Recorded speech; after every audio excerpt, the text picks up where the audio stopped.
Bonsoir, messieurs et dames. Merci de nous rejoindre à ce JDS, journal du dimanche au soir.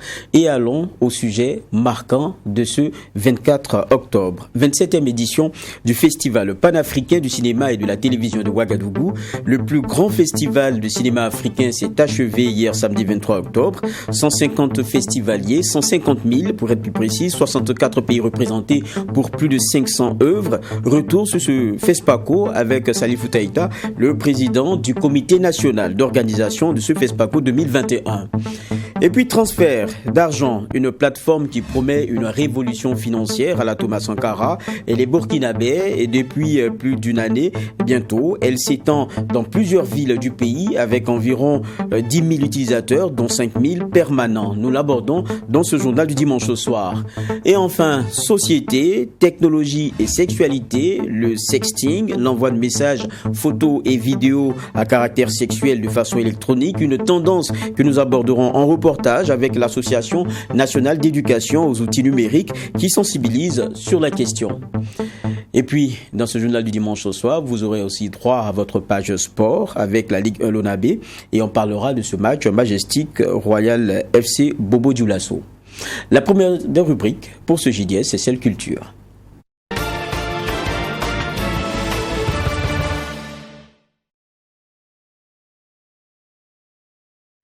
Nous l'annoncions en titre, le FESPACO, édition 2021, a refermé ses portes ce 23 octobre au Palais des Sports de Ouaga 2000. Le président sénégalais Macky Sall, dont le pays était l'invité d'honneur de cette biennale du cinéma africain, était aux côtés du président burkinabé Roch Kaboré. Le trophée le plus convoité, les talents du Guinéga, a été remporté par le réalisateur somalien Mohamed Ahmed Radar avec son film La femme du fossoyeur, Michael Tougri, pour le reportage. Les talons d'or va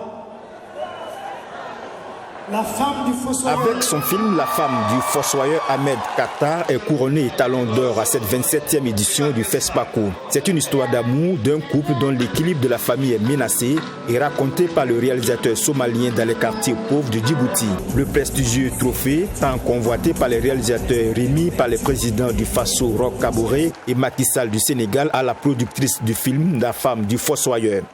La reconnaissance de la profession, c'est très prestigieux que ce soit la profession africaine aussi qui reconnaisse ses pairs. C'est extrêmement émouvant, ça a beaucoup de sens, je pense. Donc oui, il a un sens très particulier, ce prix, et une importance particulière. Cette biennale du cinéma africain aura tenu toutes ses promesses malgré la pandémie du Covid-19 et la question sécuritaire. 64 pays ont répondu présents sur FESPACO 2021, 1500 films de 52 pays sélectionnés pour plus de 500 projections en une semaine de festivités. Roch Christian Kaboré et Macky Sall ont félicité les acteurs du 7e art et promis travailler pour un meilleur accompagnement du cinéma africain. Cela nous ramène à nos responsabilités de gouvernants pour donner un peu plus de moyens à ce secteur afin de lui permettre donc de se développer. Je voudrais en tout cas me satisfaire de cette grande participation.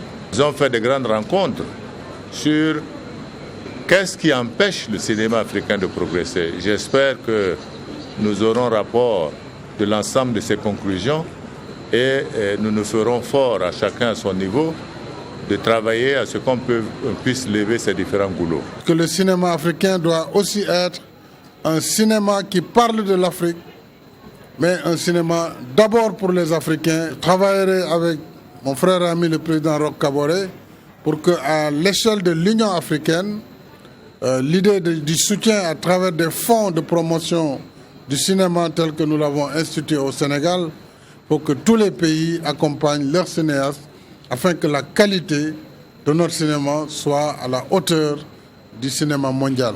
Fin de cette 27e édition avec 239 œuvres pour la sélection officielle. Pour la 28e édition du FESPACO, le délégué général Alex Moussa Sawadogo annonce que la fête du cinéma africain va se tenir du 25 février au 4 mars 2023. Un festival qui est celui très grand que nous connaissons du cinéma africain qui a été reporté et qui s'est enfin tenu dans les conditions que nous connaissons avec donc cette cérémonie de clôture que nous venons donc de suivre. Nous sommes sur ce plateau avec Salifou Taïta, nous l'annoncions d'ailleurs en titre, il est le président du comité national d'organisation de ce FESPACO 2021. Bonsoir. Bonsoir. C'est un plaisir de vous recevoir. Rappelez que vous êtes aussi par ailleurs directeur de cabinet du ministère de la Culture. Et déjà, on a vu ces images. C'était hier, cérémonie comme on l'a vu dans le début, c'est-à-dire à l'entrée appréciée de tous les Burkinabés. Vous, qu'est-ce que vous retenez de cette 27e édition du haut de la présidence de la Commission nationale d'organisation? Merci de nous recevoir au journal du dimanche soir. Merci aussi de nous donner en tout cas l'opportunité à chaud de faire un bilan en tout cas du FESPACO. Nous sommes très heureux de l'appréciation et des retours que les gens font par rapport à ce FESPACO. C'est vrai que ce n'était pas donné en avance, mais je pense que c'est la résilience du peuple burkinabé. C'est ensemble que nous sommes arrivés à ce résultat. Et le comité national d'organisation, par ma voix, en tout cas, est satisfait et remercie tous ceux qui nous ont accompagnés pour que nous puissions, en tout cas, bien organiser ce présent FESPACO. C'est vrai qu'on avait eu, on va dire, beaucoup de craintes comme ça, oui. Parce qu'on s'est dit que c'était un FESPACO quand même assez spécial. On connaît les réalités sécuritaires dans lesquelles nous sommes, on connaît les réalités aussi sanitaires dans lesquelles nous sommes. Est-ce que les objectifs ont été attendus en termes de nombre de festivaliers attendus, en termes de fréquentation aussi des salles, parce que quoi qu'on dise, c'est aussi des projections pour parler du FESPACO, et puis aussi en termes d'invités. Oui, je pense que nous faisons un FESPACO post-cinquantenaire. Le cinquantenaire s'est tenu en 2019 et le FESPACO a été reporté pour les raisons que vous connaissez, c'est-à-dire les raisons de Covid et aussi avec la situation actuelle sécuritaire de notre pays. Je peux dire que nos espérances sont allées au-delà. Que ce soit au niveau des festivaliers, que ce soit au niveau des invités, la fréquentation a été bonne. Parce que vous avez constaté avec moi que la rue marchande, les salles de ciné, le siège du FESPACO n'ont pas désempli. Il faut noter que aussi il y a eu un engouement au niveau des deux cérémonies de clôture et d'ouverture. 4000 personnes environ pour les deux cérémonies. Et nous sommes encore plus réconfortés parce que sur le plan sécuritaire, aucun festivalier n'a signalé un quelconque cas d'agression ou de vol. Et ça, la commission sécurité nous a fait un rapport sur la question et nous le disons. Sur le plan sanitaire, nous n'avons pas eu, en tout cas, une maladie grave à telle enseigne qu'on a fait une évacuation. On a eu des petits bobos, mais qui ont été résolus. Donc, dans l'ensemble, sur ces deux plans, sécurité et sanitaire, qui étaient vraiment les raisons risquées de la tenue de ce FESPACO, le défi a été relevé. D'accord. Et puis revenons sur la qualité aussi des œuvres que nous avons eues, parce que le FESPACO, c'est aussi on va dire d'abord les soumissionnements qu'on a en termes de films produits. On le disait déjà à un moment donné, parce que j'avais reçu ici le délégué général du FESPACO qui se réjouissait de ce qu'on ait eu une adhésion forte en termes de production, et puis il y a eu aussi des sélections qui ont été faites et tout. Vous pensez que les cinéphiles ont vraiment apprécié, ont trouvé que le FESPACO dans sa production, dans ce qu'on a eu comme production réunie et donc acceptée, était à la hauteur des choses? Je pense que oui, parce que déjà quand vous regardez, il y a eu 1132 films qui ont été déposés et il y a eu 239 films qui ont été sélectionnés. Et il y a eu 24 films qui ont été primés. Donc quand on regarde ce ratio, on peut dire que c'était serré, c'était coincé. Et moi, en même temps, le Burkina Faso a eu 8 distinctions sur ces 24. Je pense que la moisson est bonne. Aussi, au niveau des cinéphiles, moi, je n'ai pas vraiment eu la chance de pouvoir suivre les films, mais il y a un bon retour aussi. Ce soir, j'étais avec un critique de cinéma qui a apprécié, en tout cas, le niveau, en tout cas, des films qui ont été présentés. Et aussi, la participation burkinabé et surtout de la jeunesse. Parce que beaucoup de lauréats étaient vraiment des jeunes, sont des jeunes qui viennent pour la première fois, et en tout cas qui présentent pour la première fois des œuvres cinématographiques au FESPACO. Donc pour moi, de manière générale, en tout cas la moisson est bonne. D'accord. Parlons de l'organisation, parce que vous êtes le président du comité national d'organisation. À un moment donné, on a tout entendu ainsi dans Ouagadougou, à savoir que du point de vue organisationnel, on a l'impression que ça se marche là-dessus. Il y a une délégation générale du FESPACO, il y a ceux qui viennent du ministère et que ça a commencé à poser problème. Moi, je me rappelle que, pour prendre un exemple tout simple, je suis au FESPACO, au siège, j'entends des plaintes, côté ticket restauration, est-ce que c'est bien géré? Bon, j'en ai pas encore eu, je comprends pas qu'est-ce qui se passe alors que je suis invité, nanana. Et il n'y a pas eu de couac. Bon, on pourrait faire l'économie de tout ce qui s'est passé au début, mais je pense que c'est tout ça, ce frottement-là qui a amené la qualité de l'organisation. Si c'était parti comme ça, sans contradiction, c'est pas évident qu'on arrive à ces résultats. Mais bon, écoutez, une grande organisation comme le FESPACO qui rassemble plus de 225 membres qui composent le comité d'organisation et plus de 900 membres associés et un petit personnel de près de 600, vous voyez que c'est du lourd. On ne sait pas marcher sur les plates-bandes? Non, je ne pense pas. En fait, il faut qu'on tranche pour de bon. Le FESPACO est rattaché au ministère de la Culture.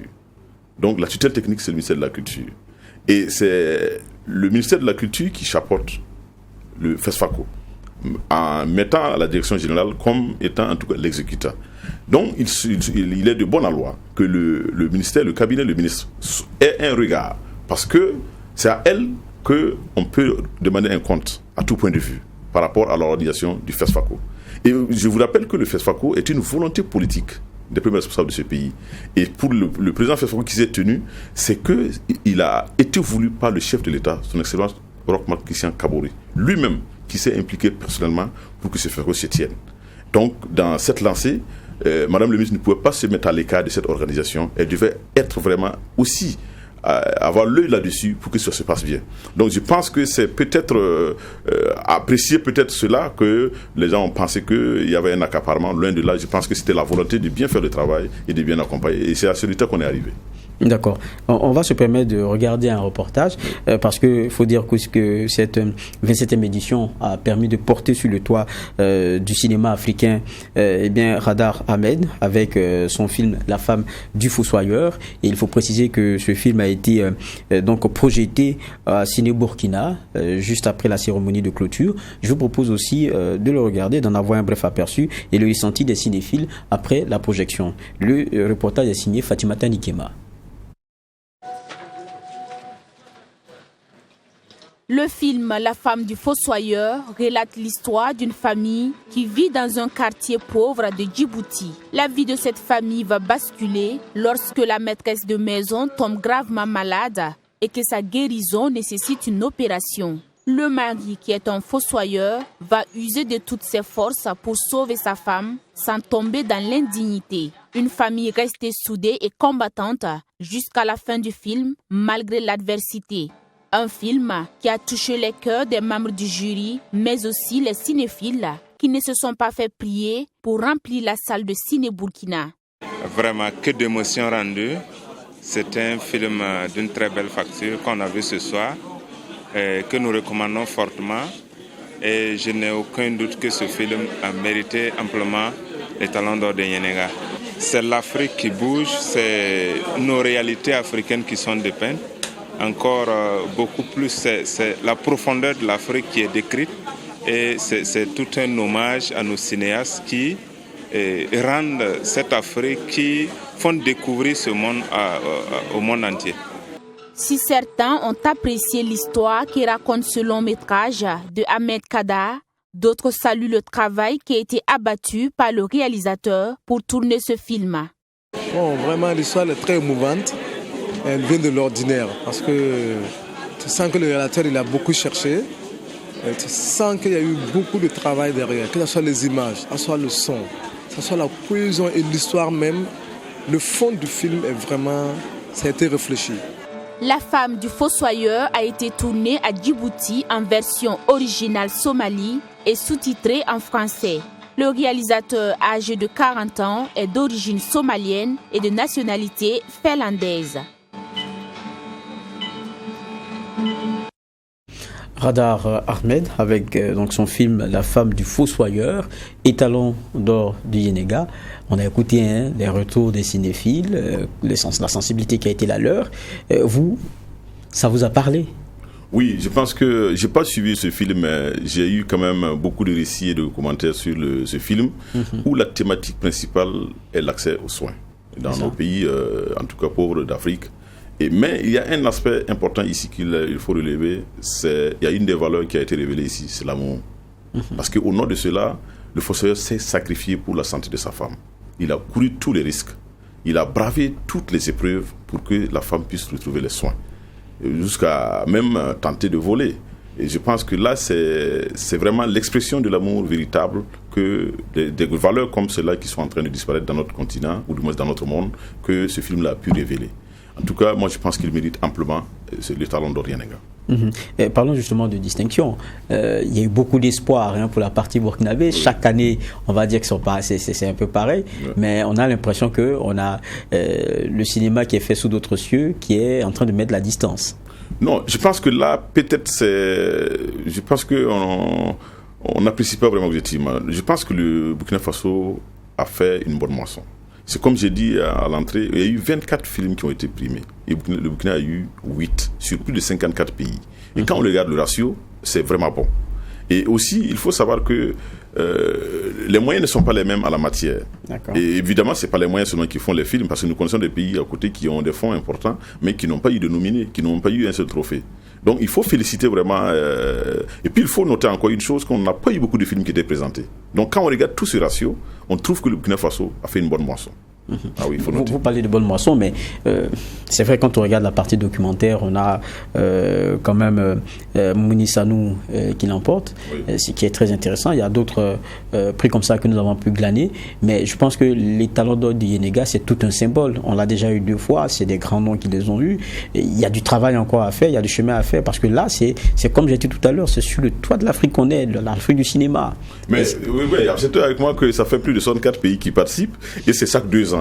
Donc, évidemment, je pense qu'il faut permettre que ça roule. Mais qu'est-ce qui manque? Qu'est-ce qui nous fait rater cela à chaque fois? Mais c'est une concurrence accrue, à tout point de vue, parce que les autres aussi n'ont pas croisé les bras. Dans tous les pays, le Sénégal, par exemple, qui a, depuis 1949, produit des films, qui a une école de cinéma, qui a beaucoup d'avance sur beaucoup de pays par rapport à cela, et les pays aussi de choses qu'on appelle de l'Afrique de l'Est et du Centre, qui sont aussi des véritables laboratoires de cinéma. Je pense que c'est une concurrence rude et que c'est les meilleurs qui triomphent. Je pense qu'on ne l'organise pas pour gagner, pour que ça reste chez nous. On ne l'organise pas aussi pour perdre, mais on organise pour que les meilleurs gagnent.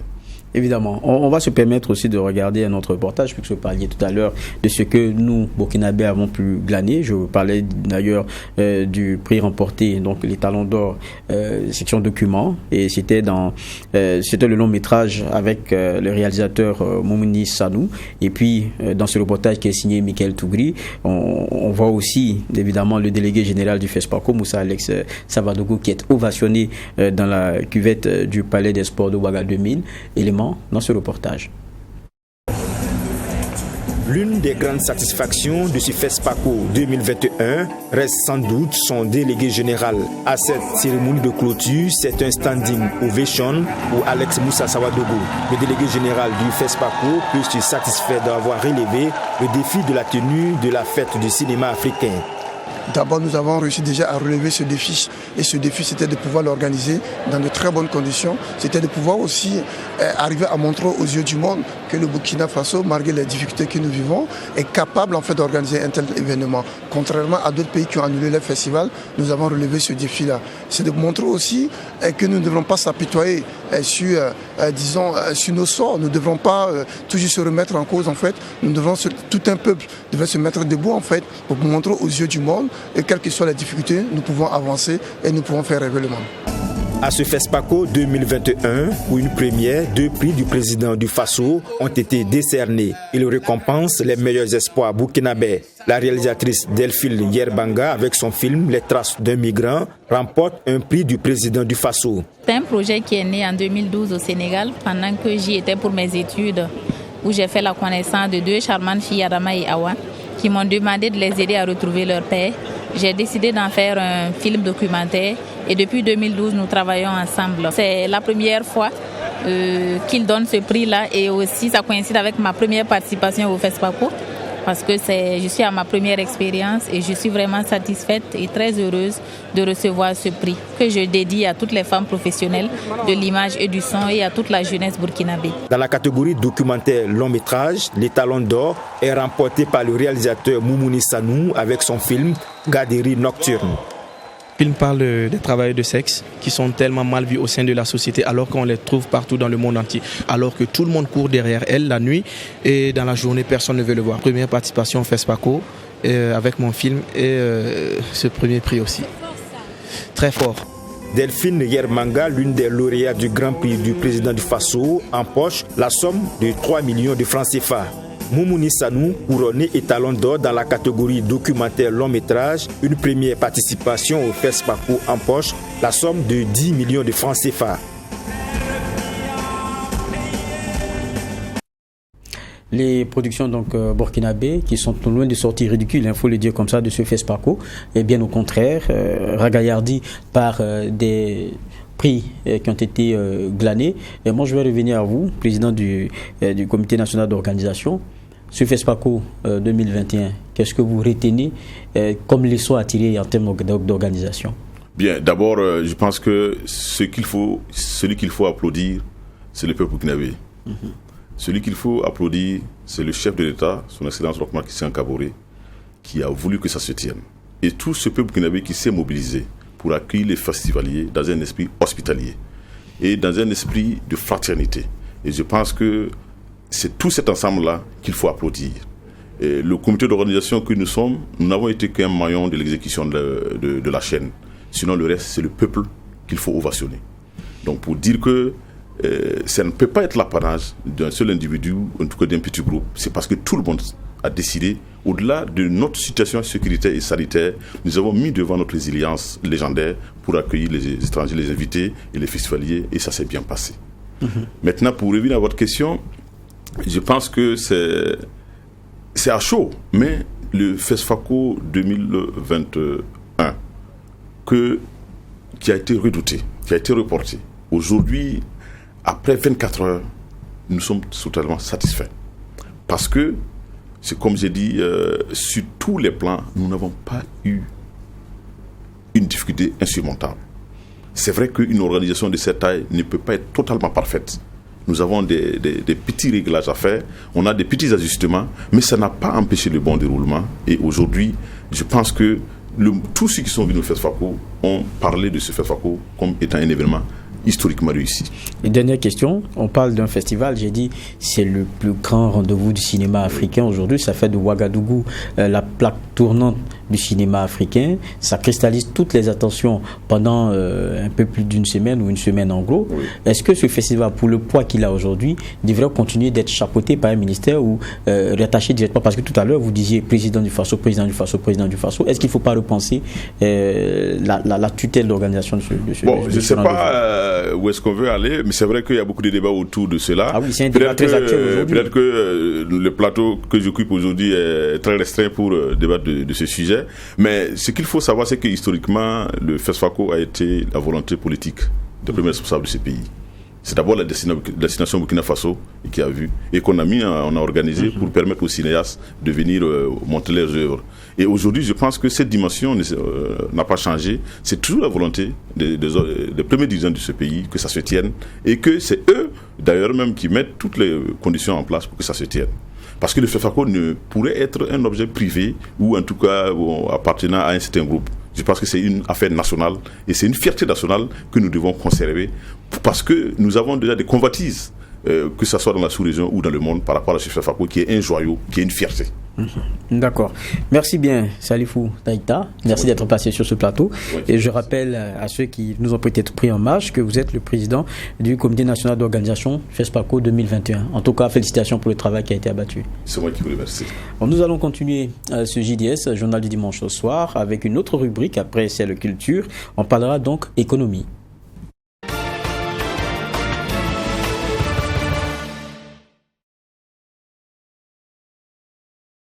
Dans cette partie économie, les services de transfert d'argent par mobile banking bougent depuis quelques semaines au Burkina Faso avec des coûts de transaction en baisse. À l'origine de ce chamboulement, 5 Business, une structure de transfert d'argent créée par des jeunes burkinabés. Ils entendent redynamiser le secteur avec des coûts de transaction raisonnables et accessibles aux populations, disent-ils. Le détail dans ce reportage. 5 Business, le service de transaction mobile made in Burkina Faso, qui révolutionne le transfert d'argent, bousculant sur son passage les géants de la transaction mobile. Fruit de l'imagination de 3 jeunes burkinabés étudiants en programmation aux États-Unis, 5 Business est une réponse à la fluidité de la transaction mobile à moindre coût. 5, c'est en 2019, lorsque nous sommes arrivés au Burkina Faso, on a constaté que sur le terrain, les prix de transfert d'argent sont exorbitants. Nos parents n'avaient pas le choix parce que c'était les seuls qu'on voyait, ils faisaient ce qu'ils veulent. Alors nous sommes dit, nous sommes des étudiants, nous on programme des plateformes pour des étrangers, nous on a fait les mêmes universités, les mêmes écoles que ceux-là qui font les plateformes que nous avons au Burkina Faso. Pourquoi nous on ne peut pas faire pour venir sauver le Burkina? De là débute donc une aventure pour les 3 génies de la programmation qui mettent en œuvre la plateforme 5, disponible sur Play Store et App Store pour les smartphones. 5, d'abord, c'est une innovation locale burkinabé. 5 est venu valoriser le talent, si je peux le dire, des Burkinabés. 5 est venu changer les prix des transferts au Burkina Faso. Nous, on est venu avec notre concept. Zéro dépôt, 0 transfert, 1% au retrait. C'est les autres qui sont obligés de venir faire comme nous. Nous, on n'est pas obligés de venir faire comme eux. Si vous remarquez notre slogan, la liberté financière au Burkina Faso, nous sommes là pour révolutionner quelque chose et on l'a fait. Classé au premier rang parmi les applications gratuites en termes de finances sur le Play Store, 5 se porte bien sur le marché financier selon son directeur général. Sur le marché, vous allez voir qu'il y a des jours où nous sommes à 1000 comptes créés, plus de 1000 comptes créés par jour. Il y a des dépôts, il y a des retraits partout au Burkina Faso. Il y a les autres localités, Dori, Wayouguia, Kongoussi, Kombisiri. Toutes les localités nous appellent, on a besoin de 5, on a besoin de vous. On est en train de travailler d'ici le mois de fin novembre. On sera presque pas dans toutes les villes, mais on sera dans beaucoup de villes du Burkina Faso. Parce que notre objectif, c'est d'aller loin. Inspiré du père de la révolution burkinabé, 5 fait sienne la promotion du consommant local. Ces idées, consommons local, consommons ce que nous produisons ce que nous consommons, c'est quelque chose que nous devons prendre en compte. Donc nous, on s'est dit, quand on concevait la plateforme, on n'a pas besoin d'aller ailleurs pour donner des normes. Voilà, on a juste dit Sankara, on va donner ce nom. Mais bon, on a décidé de couper juste 5. Voilà, pour juste utiliser ça comme ça, quoi. Voilà. Avec 15 employés à Ouagadougou et une couverture de plus d'une quinzaine de villes du pays des hommes intègres, 5 entend couvrir le Burkina Faso de ses points de retrait. Il compte mettre en œuvre très prochainement des cartes qui permettront à ceux qui n'ont pas de smartphone de les utiliser pour leur paiement, retrait et dépôt. Retour sur ce plateau pour nous intéresser à cette initiative assez particulière, très intéressante parce que déjà Burkinabé donc offre, on va dire, local. Je suis avec David Nana pour aborder ces questions. Bonsoir David. Bonsoir Monsieur Va. Voilà, c'est un plaisir de vous recevoir. Plaisir partagé également. On suivait avec beaucoup d'intérêt ce reportage que vous avez voulu d'ailleurs pour qu'on puisse l'aborder ici dans ce journal du dimanche soir. Déjà des visages jeunes. Vous, première appréciation de cette offre nouvelle-là? Déjà, à plus d'un titre, c'est une initiative à saluer. D'abord, d'un point de vue technique, comme on le dit dans le milieu, plus il y a des offres, plus c'est fait pour le bonheur des consommateurs. Donc, une autre entreprise qui s'ajoute à celle qui existe déjà, c'est déjà bon pour les consommateurs parce que cela suppose qu'il y aura une concurrence positive, n'est-ce pas, pour améliorer la qualité, mais aussi au niveau des prix, afin que le consommateur, au final, soit encore plus satisfait. Autre chose aussi, au-delà de cet aspect technique-là, il y a aussi la fierté nationale. Très souvent, on a toujours prôné le développement endogène. Donc, quand on voit de telles initiatives portées par des jeunes burkinabés, on ne peut que saluer. C'est vrai, ça peut être subjectif, mais objectivement aussi, on peut retrouver de la matière là-dedans. D'autant plus que ça crée de l'emploi. pour les jeunes burkinabés. En préparant cette émission, j'ai vu qu'avec l'association des opérateurs de mobile banking, il est dit que c'est en 2016, c'était déjà un peu plus de 6% du PIB que cela représentait. Donc, ajouter encore une autre entreprise totalement burkinabé, je dirais que c'est bon à prendre et ça permet encore de donner de la qualité dans ce domaine particulier-là. Et puis, on voit que c'est une jeune entreprise portée par des jeunes. Ça parle aussi. Bien sûr que ça parle et en même temps, ça montre que c'est possible. C'est possible et comme on le suivait dans le reportage, ils l'ont dit, à partir de leurs études qu'ils ont fait du côté des États-Unis, ils ont pu mettre cela à profit pour créer cela et ça parle. En même temps, c'est un challenge parce que réussir, c'est aussi donner la preuve que la jeunesse peut aussi contribuer au développement de notre nation à travers la création de ces entreprises-là.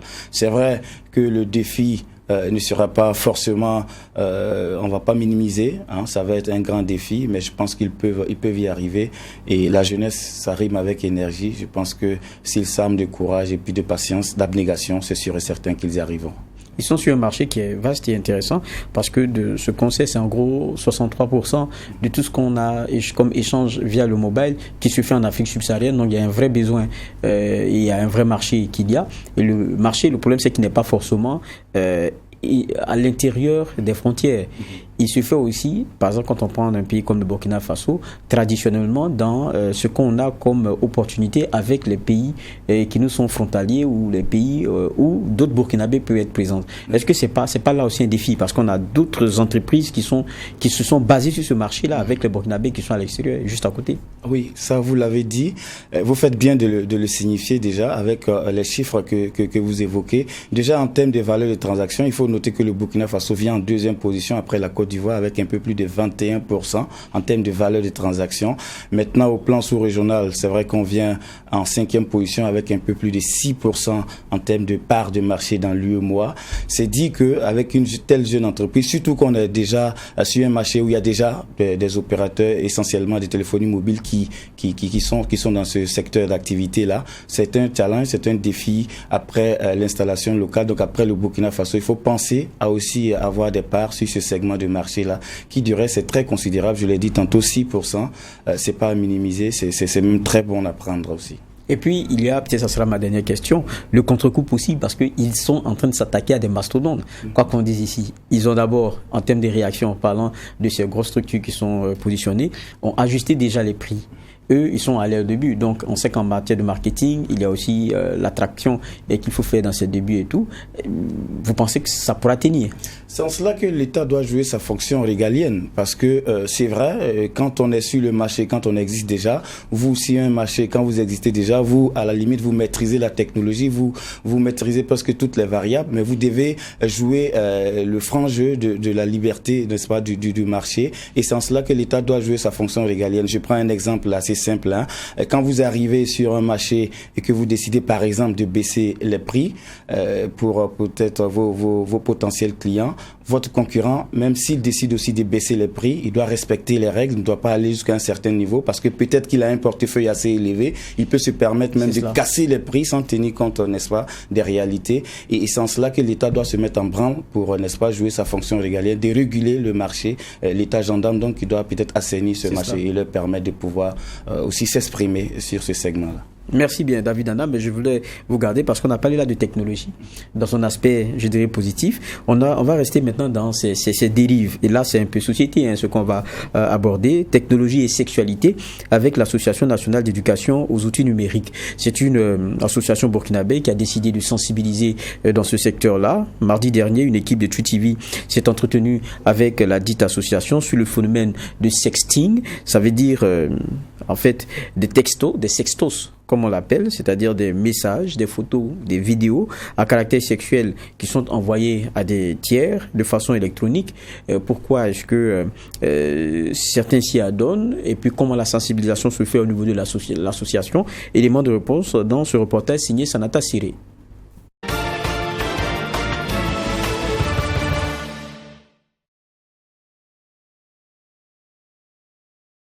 Le sexting, aussi appelé testopornographie ou encore sextape, est devenu monnaie courante depuis l'avènement de l'Internet et des réseaux sociaux.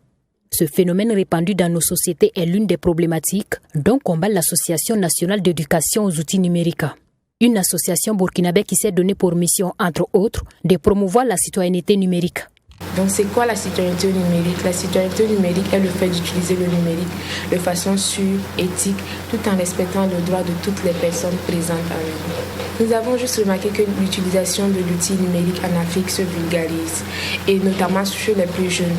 On a aussi estimé que les jeunes présents sur Internet n'ont pas suivi de formation ni de sensibilisation. Ils sont délaissés à eux-mêmes et subissent par exemple la cybercriminalité, l'harcèlement et j'en passe. Donc c'est pourquoi nous avons décidé de faire la promotion de la citoyenneté numérique. Nous organisons des activités dans les écoles, nous organisons des séances de sensibilisation à travers les établissements. Cette activité est pratiquée de nos jours par la majeure partie des jeunes adultes et adolescents possédant un smartphone. Ce qui est déplorable selon la présidente de l'association, c'est que ces photos et vidéos à caractère sexuel peuvent se retrouver sur les réseaux sociaux, détruisant ainsi la réputation de ces personnes. Ça concerne aussi les adultes et la jeunesse regarde beaucoup les adultes et il y a eu un cas récent dont vous avez tous été témoins sur les réseaux sociaux, l'adulte qui envoyait des photos nues à une autre personne. Le téléphone déjà c'est un outil qui nous permet de communiquer, d'interagir entre nous. Et ce n'est pas l'outil adéquat pour envoyer des informations sensibles. C'est de vraiment faire attention parce que tout ce qui est sur le téléphone reste sur le téléphone. Et l'Internet aujourd'hui compte plus de 4 milliards de personnes. Donc c'est comme si c'était un monde. Tout ce que vous envoyez aujourd'hui peut se retrouver peut-être sur Internet et tout le monde peut voir. Notre objectif n'est pas d'interdire ni de les empêcher d'utiliser les outils numériques, mais de les accompagner avec les bonnes pratiques et les bonnes manières. Et la présidente de l'Association nationale d'éducation aux outils numériques, Sheila Ouedraogo, d'interpeller les parents à prendre leurs responsabilités. Pour elle, une chose est d'offrir un smartphone à son enfant, mais une autre est de surveiller le contenu de ce téléphone jusqu'à ce que ce dernier atteigne au moins l'âge de la majorité. Récemment, sur notre page, il y a une dame qui est venue, on avait posté, on avait demandé aux mamans, est-ce que vous connaissez le contenu du téléphone de vos enfants? Parce que certains parents payent des téléphones pour leurs enfants, mais ne font pas attention au contenu du téléphone. Donc souvent le téléphone est codé et même les parents n'ont pas accès. Et une dame, un jour, nous a contacté, elle dit qu'elle vient de fouiller le téléphone de sa fille, elle voit que sa fille prend des photos sous la douche. Donc c'est vraiment, on est approché, les parents nous demandent de l'aide. Donc c'est de vraiment faire attention, suivre les enfants. C'est facile de nos jours de donner un smartphone à un enfant, mais c'est vraiment suivre l'utilisation de ce que l'enfant fait de ce smartphone. L'Association nationale d'éducation aux outils numériques a été créée en décembre 2020. Son objectif, interpeller la société, les parents et les enseignants sur l'importance d'éduquer et sensibiliser les enfants et les adolescents sur l'utilisation responsable des outils numériques. Elle compte aujourd'hui en son sein une 50aine de membres. Un petit zoom sur cette réalité et puis cette association qui sensibilise sur ces questions qui sont assez sensibles. Je suis toujours avec David Nana. Petite réaction quand on regarde. On a vu tout à l'heure le caractère intéressant de nos technologies avec ce que les jeunes en font comme usage et puis évidemment qu'ils implémentent comme solution. Et puis là, on a le réveil. Quoi que la technologie ne soit pas le problème, mais c'est l'utilisation qu'on en fait.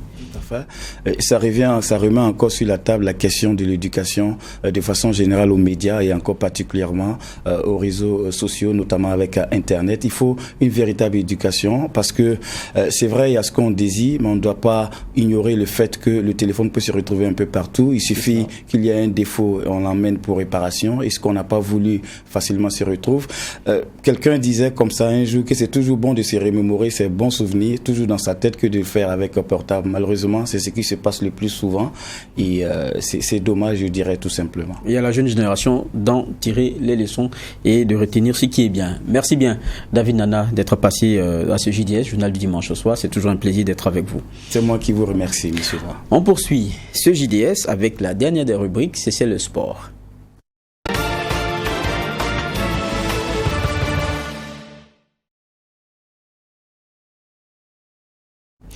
Et pour la partie sport, je suis avec John William Somda, le responsable du service sport à Watt FM et True TV. Bonsoir William. Bonsoir Geoffroy. Bon, bienvenue dans la famille, parce que c'est la première fois que je vous reçois.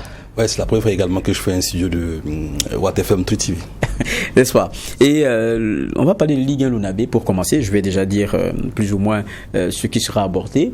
Il y a Majestic Royal FC ce soir même, c'est bien cela? Non, Majestic Royal FC qui s'est joué hier du côté de Zignaré, parce que le Majestic qui est de Saponé reçoit ses matchs à Zignaré.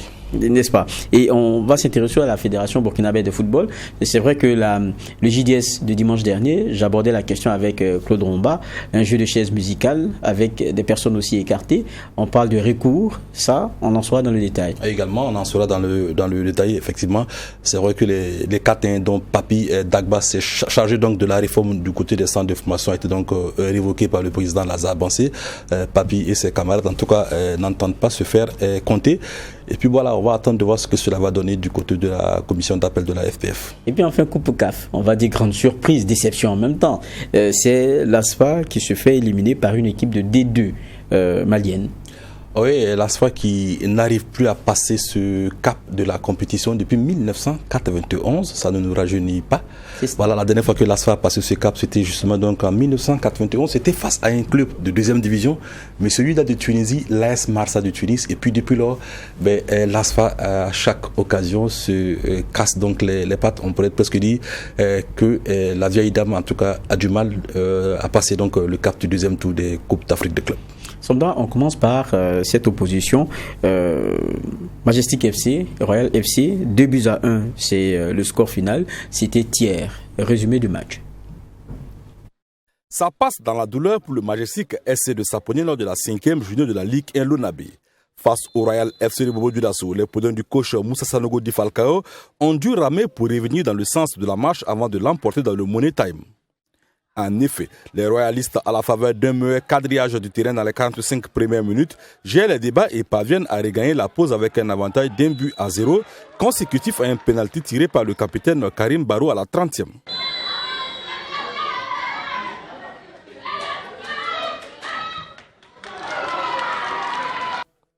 Un but que les hommes de Jean Jaurès Baya étraîneront jusqu'à la pause. À la reprise, le Majestic de Saponé impose timidement sa marque face à une équipe du Real visiblement revenue pour conserver son avantage. À force de reculer, la défense des Boys de Bobo finit par craquer en concédant un pénalty pourtant évitable à la 73e minute. Chargé d'exécuter la sentence, Omar Kaboré dit Djolo ne tremble pas et remet les deux équipes à égalité.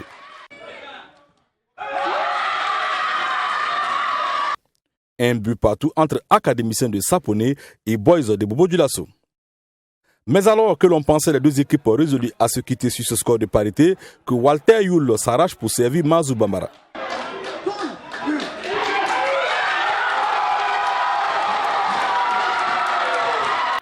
Deux buts à 1 en faveur du Majestic qui l'emporte non sans provoquer de la frustration sur Jean Jaurès Baya, le maître à penser du Royal FC. Non, mais c'est normal. Vous tous, vous voyez le match. Moi, j'ai rien à dire sur l'arbitrage. Sur le penalty, mon joueur est vite, il vient le cogner, il dit penalty. Il y a une main dans la surface, il s'y fait. Mais après, la semaine est gâtée. Alors, coach, mais est-ce qu'aussi en deuxième période, vous n'avez pas trop reculé? Trop reculé, mais quand on nous empêche de défendre sérieusement, tout ce qu'on fait dans les cartons, vous voyez la fin du match, vous allez voir le nombre de cartons qu'ils nous donnent. Les cartons, André, il les avait pour le Royal.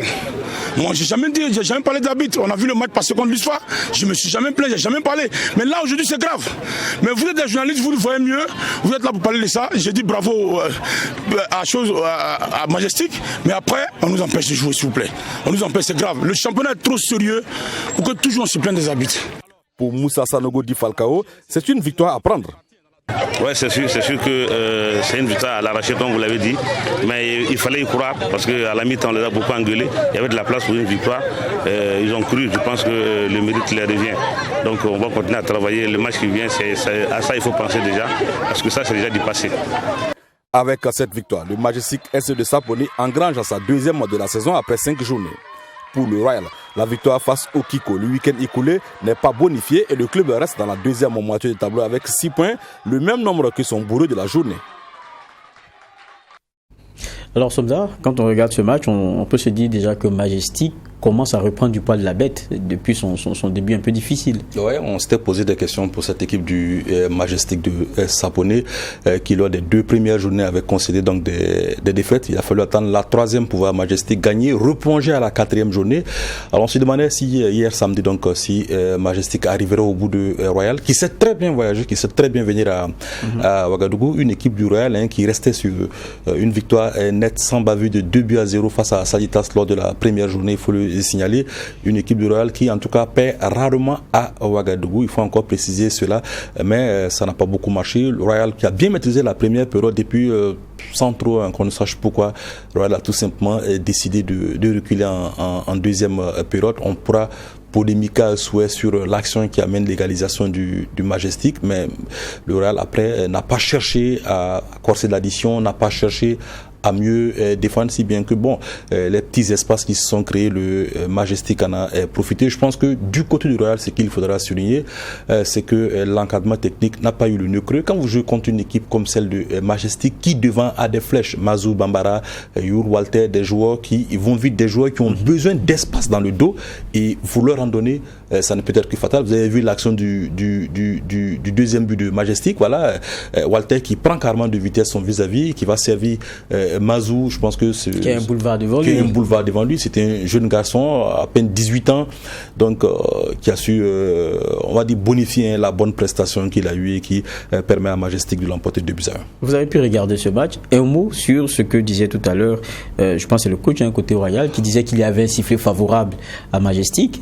Non, je pense qu'il n'a certainement pas lui aussi vu la feuille de match parce que côté carton, c'est étrange. Côté carton, je pense que le Majestic a eu plus de cartons que le Royal FC. Maintenant, ce qu'il dit, je pense que à un certain moment, des équipes, lorsqu'elles mènent, tombent dans le vilain péché de se couler à chaque moment, de provoquer des fautes inutiles. C'est ce qui certainement est arrivé à Royal. Et puis le coach lui aussi n'a pas facilité la tâche aux arbitres parce qu'il a passé le temps à leur gueuler dessus. Et dans ce type de situation, je pense qu'il faut s'attendre des fois à ce que les arbitres aussi réagissent. D'accord. On va s'intéresser au deuxième sujet que nous avons voulu donc garder pour cette partie sport. On parle de la Fédération burkinabé de football. Il y avait un communiqué, on se rappelle, qui faisait état de ce que certains quittaient le navire. Il y avait Papi dont vous parliez tout à l'heure, il y avait Sibiri Jean-Paul Ramdé, Isabelle Tal, voilà, et Zio Bourema. On a vu, on va dire, le jeu de chaise médicale avec Ousmane Diallo, avec Pigwende Ouedraogo, avec Fayama et autres. Aujourd'hui, quelle est la nouveauté? La nouveauté, je pense qu'il n'y a pas de grande nouveauté. Les 4 révoqués ont tout simplement saisi la commission d'appel donc de la FBF ou donc demander à ce que cette décision du président Lazare Bansé soit annulée. Lazare visiblement reste dans ses bottes pour preuve. Il a donc convoqué les présidents de Ligue vendredi dernier à une rencontre donc d'information du côté de la FBF. Et ce qu'on apprend, sur les 13 seulement 8 ligues donc étaient présentes à cette rencontre. C'était juste pour leur expliquer pourquoi en tant que président il a décidé tout simplement de révoquer Raymond Papi, Dagba, Isabelle Tal, Zio Bourema et Sibiri Ramdé. Alors ce qui concerne les retours des présidents de fédération des présidents de ligue, on n'en sait pas grand chose, ils ne se sont pas exprimés, mais tout ce qu'on sait sur les 13, il y en a 8 qui sont venus et les 5 ligues absentes sont celles de Bobo, de Banfoura, de Gawa, de Didougou, de Koudou, voilà, qui sont pas. Sait-on un peu sur quoi se fonde le recours en question? Non, je pense que selon eux, Lazare donc n'a pas les prérogatives de révoquer certains membres donc du comité exécutif sans en référer donc à l'Assemblée générale. Je pense que les textes à ce niveau ne sont pas des juristes. Les textes à ce niveau, Claude Romba l'a expliqué ici la semaine dernière. Voilà, c'est pas donc dans mon devoir de venir dire quoi que ce soit en ajout. On va attendre donc le verdict donc de la commission d'appel, mais visiblement je pense très sincèrement que le ministère des Sports de ce comté prend cette affaire, on va dire, très très au sérieux. Pour preuve, le ministre donc a lancé un appel au calme. Il a même commis le président du comité national olympique des sports burkinabé, Jean Amiogo, à une quelconque médiation au cas où cela serait nécessaire. Vous parliez d'absence, vous dites que ce n'est pas forcément lié, mais du président du club à la dernière rencontre. Les présidents de ligue. Les présidents de ligue. Oui, il y en a 5 qui ne sont pas venus à la dernière rencontre, on ne sait pas pourquoi, peut-être que contrainte du calendrier. où on ne sait pas si c'est une tentative aussi également de boycott. On n'en sait vraiment pas rien, mais seulement il faut préciser que sur les 13 ligues donc reconnues par la Fédération burkinabé, seulement 8 présidents de ligue étaient à la rencontre du vendredi dernier. D'accord. Et dernier sujet, c'est notre ASFA qu'on suit en Coupe CAF qui a trébuché, et c'est devant une équipe de 2e division, mais il faut faire attention, il ne faut pas juger comme ça, parce que c'est une équipe qui sait ce genre d'exploit là déjà. Oui, je pense qu'il faut dire qu'en foot, la victoire revient toujours à celui qui l'avait le plus plutôt. Binga FC qui déjà face à Breweries du Libéria, qui avait donc rallié Bamako à Monrovia par bus, plus de 1400 km, il faut le préciser, pour aller se qualifier au Libéria. Binga FC pour donc Bamako Abidjan est parti encore à bus. Les joueurs lavent eux-mêmes leurs maillots, ils lavent eux-mêmes leurs équipements, et ils sont parvenus donc à sortir l'ASFA Yenenga, le dernier vainqueur de la Coupe du Faso, une équipe majeure de la Ligue 1 Lonabé. Donc on va dire l'une des plus grandes équipes du Burkina, l'un des plus grands palmarès avec l'Étoile filante de Ouagadougou, qui se fait sortir par une équipe de 2e division du Mali qui existe il n'y a même pas encore 10 ans et qui a été finaliste de la dernière Coupe du Mali. C'est à se demander si la 2e division malienne est au même niveau que la Ligue 1 Lonabé. C'est une question. Alors, ce qu'il faut préciser aussi, c'est que l'ASFA, depuis 1991, n'a plus passé ce cap de la compétition. La dernière fois, c'était justement en 91, face aux Zambiens du Power Dynamo. L'ASFA avait calé en quart de finale. Les Zambiens qui remporteront par la suite la compétition. Mais depuis lors, aussi bien pour l'ASFA que pour tous les autres clubs burkinabés, c'est le plus souvent un tour et on s'en va. Quand on va très loin, c'est 2 tours, sauf Salitas qui, à 2 reprises, a pu accéder à la phase de poule de cette compétition. Alors c'est vraiment dommageable pour le football burkinabé, Geoffroy, parce que si l'ASFA passait ce cap et l'ASFA se retrouvait au tour suivant et en phase de poule, le Burkina n'allait plus prendre part au tour préliminaire et allait directement passer au tour éliminatoire et allait avoir 2 équipes en Coupe de la Confédération. L'ASFA est éliminé, ça fait mal à l'ASFA, mais ça fait encore plus mal au football burkinabé. Justement, peut-être ce sera la dernière question, comment on peut se l'expliquer? Parce que quand on regarde aussi les championnats maliens, bon, je vais pas employer certains termes, mais c'est clopin quand même. Et puis, quand on regarde l'équipe, vous dites, il y a des problèmes de moyens, on se lave soi-même les maillots, on s'occupe soi-même. Et comment on fait pour venir à bout de l'ASFA? On a manqué de niaque, on a manqué de volonté, c'est qu'ils ont eu les dents plus longues que nous. Qu'est-ce qui s'est passé? Comment est-ce qu'on peut l'expliquer? Certainement les dents plus longues. L'ASFA avait remporté la manche aller à Bamako 1-0. Certainement que dans les têtes, on se dit, bon, on gagne la manche aller chez eux. Ils sont en 2e division. On va se les faire au match retour. Puis on se retrouve face à une équipe qui ne lâche rien, une équipe qui veut gagner. C'est ce qui s'est certainement passé. Il ne faut pas oublier que les clubs burkinabés ont souvent rencontré des équipes de 2e division. Ce n'est pas la première fois. Le RCK en 93, c'était face à Olympique Mvolé du Cameroun qui évoluait à l'époque en 2e division.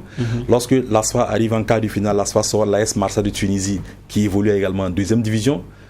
Ça ne passe pas tout le temps, mais pour cette fois, j'avoue que pour moi, les Maliens en voulaient certainement plus. Et puis bon, on dira grosse déception. Oui, très grosse déception. Merci bien, William Somda, d'être passé. Je rappelle que William Somda est le responsable du service au sport, True TV et Watt FM. Merci d'avoir été des nôtres et puis d'avoir pu éclairer de votre lanterne tous ces sujets-là. C'est terminé pour ce JDS, journal du dimanche au soir, que j'ai pris plaisir à présenter. Je vous retrouve dimanche prochain et d'ici là, portons-nous bien.